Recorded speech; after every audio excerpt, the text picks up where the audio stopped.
வாழ்வதென்ன நண்பர்கள் போலே வாழ்வதற்கு மாலையும் மேளமும்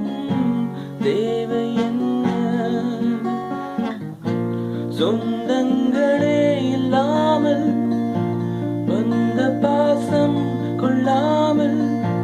பூவே உன் வாழ்க்கைதான் என்ன சொல்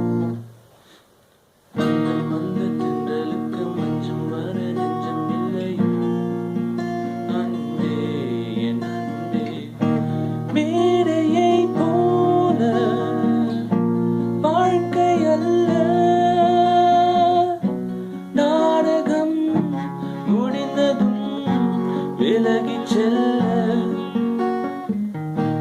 ஓடையை போல உறவும் அல்ல பாதைகள் மாறியே பயணம் செல்ல